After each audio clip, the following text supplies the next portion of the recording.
warahmatullahi wabarakatuh. Perkenalkan, saya Rizky Azahra dengan NIM A1J22306 dari Prodi Sastra Indonesia, Fakultas Keguruan dan Ilmu Pendidikan. Pada kesempatan video yang saya buat ini untuk menyelesaikan tugas UTS Sastra Bandingan, saya akan membahas topik yang sangat menarik dan penting dalam kajian kesusastraan, yaitu sastra bandingan di Indonesia. Melalui pembahasan ini, kita akan melihat bagaimana karya sastra Indonesia berkembang dan berinteraksi dengan budaya dunia, mulai dari naskah kuno, cerita rakyat, hingga karya sastra modern. Baiklah, mari kita mulai pembahasannya. Sastra bandingan di Indonesia memiliki 3 dasar utama, yaitu filologi, sastra lisan, dan sastra modern. Dalam bidang filologi, para peneliti menelusuri naskah-naskah kuno Nusantara yang memperlihatkan adanya interaksi lintas budaya. Contohnya, epos besar dari India seperti Ramayana dan Mahabharata diadaptasi menjadi Kakawin Ramayana dan Arjuna Wiwaha di Jawa. Sementara pengaruh Arab, Persia tampak jelas dalam berbagai hikayat Melayu. Melalui kajian bandingan ini, kita dapat memahami bagaimana budaya luar memberikan pengaruh, tetapi tetap diolah dan disesuaikan dengan nilai-nilai lokal Indonesia. Selanjutnya, dalam bidang sastra lisan, Indonesia memiliki ribuan cerita rakyat, mite, legenda, dan pantun tersebar di berbagai daerah. Contohnya, kisah Maling Kundang dari Sumatera Barat ternyata memiliki kemiripan loh dengan cerita Si Tanggang dari Malaysia.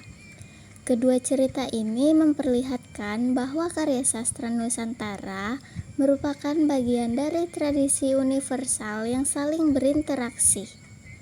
Sementara itu, dalam sastra modern, perkembangan kesusastraan Indonesia sejak awal abad ke-20 juga dipengaruhi oleh sastra dunia. Chairil Anwar misalnya, dikenal terinspirasi oleh penyair barat seperti Rilke dan Auden. Sedangkan Pramoedya Ananta menulis karya realis yang berdialog dengan tradisi sastra Eropa. Melalui kajian sastra bandingan, kita dapat memahami bagaimana pengarang Indonesia mengolah pengaruh luar menjadi karya yang khas dan beridentitas nasional. Oke, sekarang langsung aja ke pembahasan yang pertama, yaitu tentang sastra bandingan dalam bidang filologi. Sastra bandingan dalam filologi adalah pendekatan yang menggunakan metode perbandingan untuk memahami dan merekonstruksi teks-teks kuno atau manuskrip. Pendekatan ini tidak hanya meneliti isi teks, tetapi juga melacak sejarah, penyebaran, serta transformasi teks lintas budaya dan waktu. Peran sastra bandingan di bidang ini sangat penting. Misalnya, perbandingan antara hikayat Sri Rama dari dunia Melayu dengan epos Ramayana dari India menunjukkan bagaimana cerita tersebut diadaptasi agar sesuai dengan nilai dan budaya lokal. Selain itu, metode perbandingan juga digunakan untuk rekonstruksi teks, terutama ketika naskah ditemukan dalam kondisi rusak atau tidak lengkap. Yang menarik, kajian bandingan juga mengungkapkan inovasi lokal dalam karya-karya sastra kita. Contohnya, munculnya tokoh Semar, Gareng, dan Pitruk dalam adaptasi Mahabharata di Jawa. Tokoh-tokoh ini tidak ada dalam versi aslinya di India, namun menjadi simbol kebijaksanaan rakyat dan mencerminkan kreativitas masyarakat lokal dalam menyesuaikan cerita asing dengan budaya sendiri. Berikutnya, pembahasan sastra bandingan dalam kaitannya dengan sastra lisan. Objek kajian sastra bandingan tidak hanya terbatas pada karya tulis, tetapi juga mencakup karya sastra lisan seperti dongeng, legenda, dan mite. Menurut Sapardi Djoko Damono, membandingkan cerita lisan tidak dimaksudkan untuk mencari mana yang asli atau yang meniru, tetapi untuk memahami hubungan budaya dan nilai-nilai masyarakat yang terkandung di dalamnya. Fokus utama dari kajian sastra bandingan dalam sastra lisan ini, yang pertama itu meliputi motif cerita, yaitu pola tokoh dan alur yang serupa atau berbeda.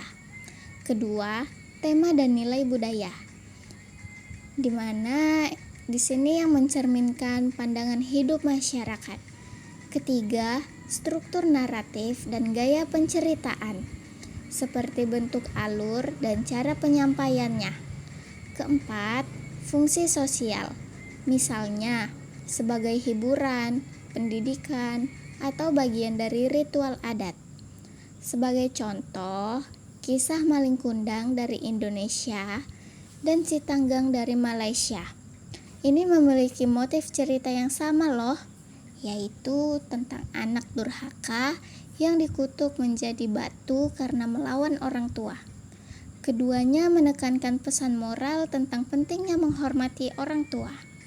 Meskipun berkembang di lingkungan budaya yang berbeda, melalui perbandingan ini dapat dipahami bahwa nilai-nilai moral dan kemanusiaan bersifat universal, melintasi batas wilayah dan bangsa. Selanjutnya, masuk ke pembahasan ketiga, yaitu sastra bandingan dalam sastra Indonesia modern.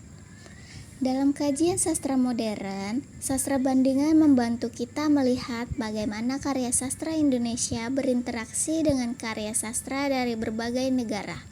Perbandingan ini dapat dilakukan lintas waktu, lintas budaya, antar genre, bahkan antar sastra dan bidang ilmu lain seperti sejarah, agama, atau filsafat. Beberapa contoh yang menarik antara lain yaitu dapat dilihat dalam puisi Chairil Anwar, banyak dipengaruhi oleh penyair modernis barat seperti Rilke dan Auden. Pengaruh tersebut terlihat dari gaya bahasa yang bebas serta tema eksistensial dalam puisinya. Kemudian dalam novel Bumi Manusia karya Pramudia Ananta, memiliki kesamaan semangat dengan Les Miserables karya Victor Hugo, yaitu sama-sama menyoroti ketidakadilan sosial dan perjuangan manusia. Sedangkan dalam drama, karya W.S. Rendra menampilkan pengaruh dari teater epik Bertolt Brecht dengan penekanan pada kritik sosial dan politik. Dari sini kita bisa melihat bahwa pengaruh luar tidak menghilangkan jati diri sastra Indonesia, melainkan memperkaya gaya, tema, dan pemikiran di dalamnya. Nah, sekarang udah sampai pada bagian akhir, yaitu kesimpulan dari pembahasan kali ini. Sastra bandingan di Indonesia memiliki peran yang sangat penting dalam memahami perjalanan dan dinamika kesusastraan kita dari masa ke masa. Dalam bidang filologi, kajian ini membantu menelusuri asal-usul dan perkembangan naskah-naskah kuno yang banyak dipengaruhi budaya asing seperti India, Arab, dan Eropa. Dalam sastra lisan, kajian bandingan mampu mengungkap kesamaan dan perbedaan motif, tema, serta nilai budaya antar cerita rakyat, baik dari dalam negeri maupun luar negeri. Sedangkan dalam sastra modern, sastra bandingan memperlihatkan bagaimana pengarang Indonesia mengolah pengaruh luar menjadi karya yang khas dan berkarakter nasional.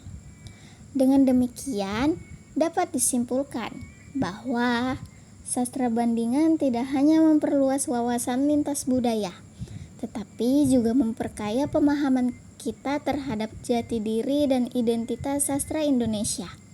Kajian ini mengajarkan bahwa kebudayaan dan sastra berkembang melalui dialog dan pertukaran yang saling memperkaya, bukan saling meniadakan. Sekian pemaparan dari saya. Terima kasih. Mohon maaf bila ada kesalahan. Wassalamualaikum warahmatullahi wabarakatuh.